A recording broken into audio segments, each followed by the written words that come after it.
June Kim stared at the number on his bank account screen and sighed. 300 credits, not even enough for a week's worth of fuel for his ship. He closed the screen and looked around the small cabin of the Lucky Gamble. The ship had seen better days, but it was all he had left. Bad news again? Ta Park asked, poking his head through the doorway. Ta had been June's engineer and best friend since their days in the Space Academy.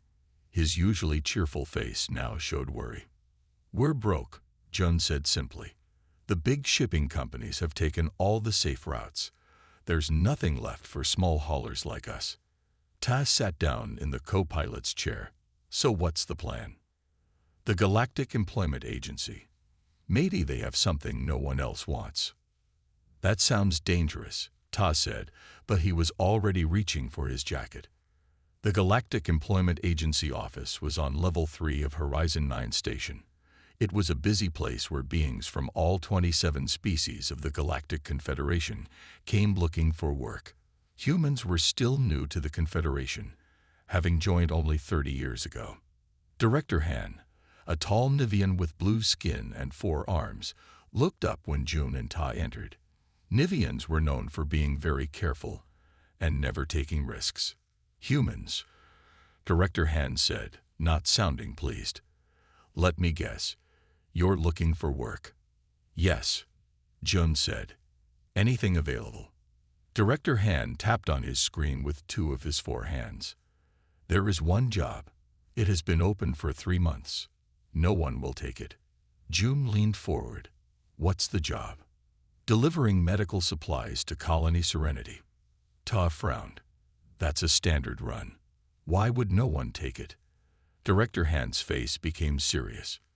"Because the fastest route is through the Veil." The room seemed to get colder. Everyone knew about the Veil, a strange region of space where time itself didn't work right. Ships that entered either never came out or came out hundreds of years later with their crews gone mad. "Why must the delivery go through the Veil?" Joan asked. "Colony Serenity has a plague. Without these medicines, everyone there will die within 2 weeks. Going around the Veil would take 3 weeks." June thought for a moment. "What's the pay?" 1 million credits. Ta gasped. That was enough money to buy a new ship and live comfortably for years. "There must be a catch," Jun said. Director Han nodded.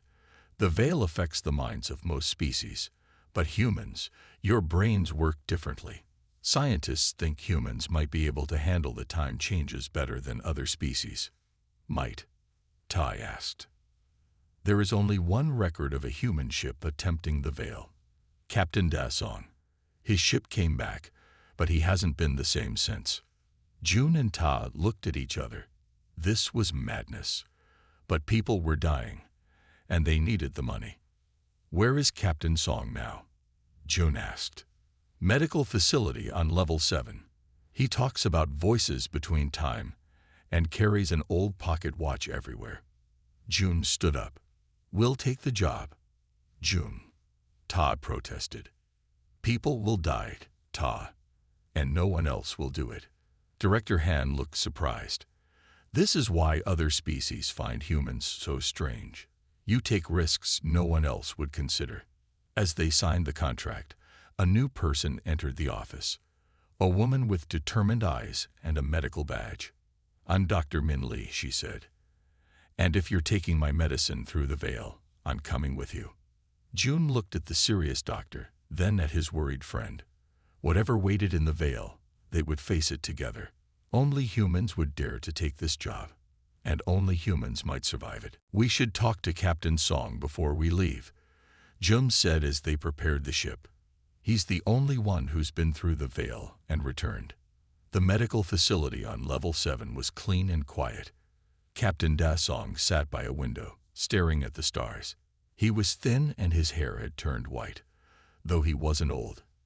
In his hands, he kept turning an old metal pocket watch. "Captain Song," Jun said softly, "we're going through the Veil. We need your help." Song turned slowly. His eyes seemed to look at them, and through them at the same time. "You hear them yet? The voices between time." Ta shifted uncomfortably, but Dr. Min Lee stepped forward. No, but we need to get medicine through the veil to save a colony. Song nodded as if this made perfect sense. Humans, always rushing to save others. He held out the pocket watch to June. Time needs an anchor. Keep this with you. June took the watch. What happened to you in there? I saw everything at once. Past, future, all times. Song leaned closer. The veil isn't a place, it's a being. And it's curious about us.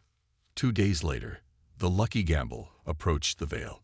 From outside, it looked like a cloud of colorful gas stretching across space. All systems ready, Tay reported, but his voice shook.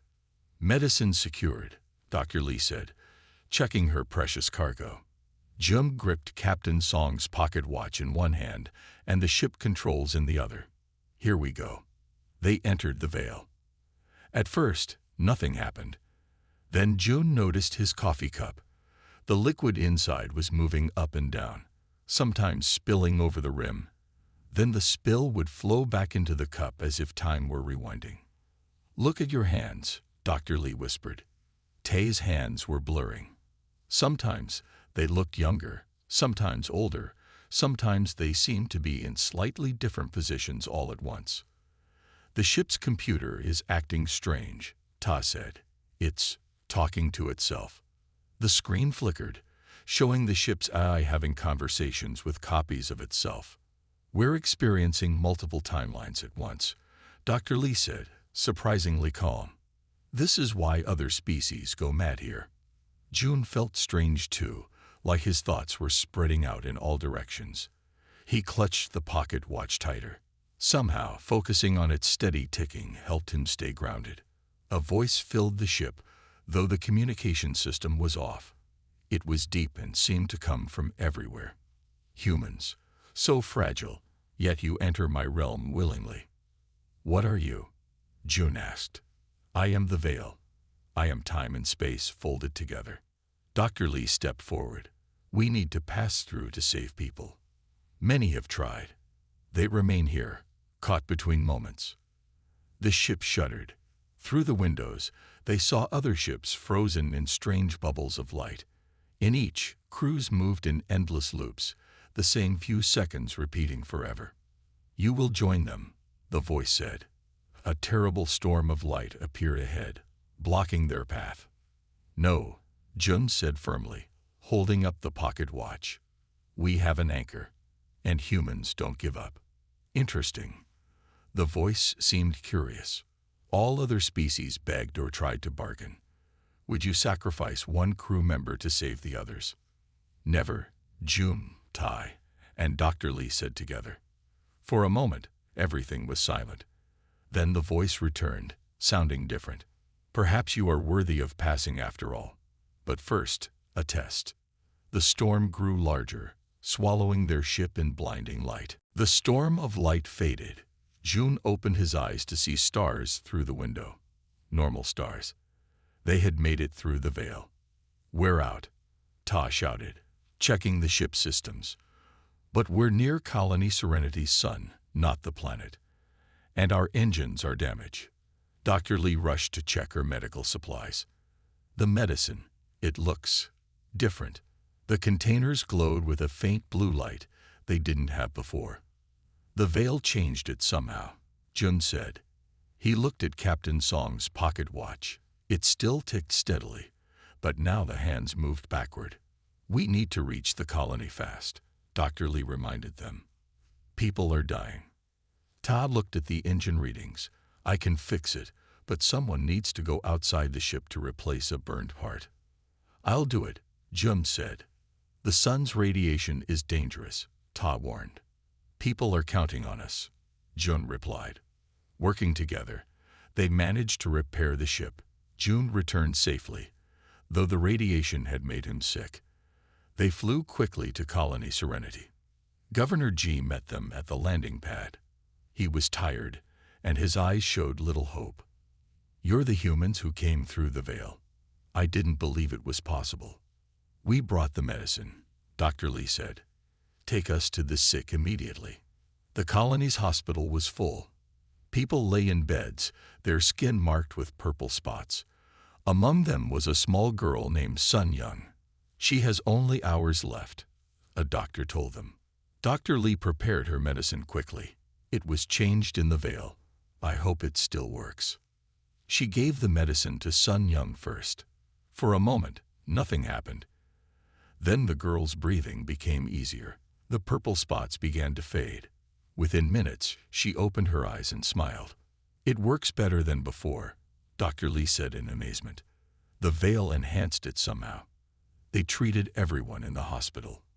By morning, all were recovering. News spread fast. The Galactic Confederation sent ships to Colony Serenity. Admiral Kang of the Human Space Force arrived to meet the crew. "What you did was impossible," she told them. "No species has ever crossed the veil successfully. You've shown humans can do what others cannot." Governor G held a celebration. The colony was saved, and the Lucky Gamble crew were heroes. During the party, Jones stepped outside to look at the stars. He still felt weak from the radiation, but happy. Jun Kim, the voice from the veil, suddenly spoke in his mind. "You have passed my test." "What test?" Jun asked. "I needed to know if humans were ready." "Ready for what?"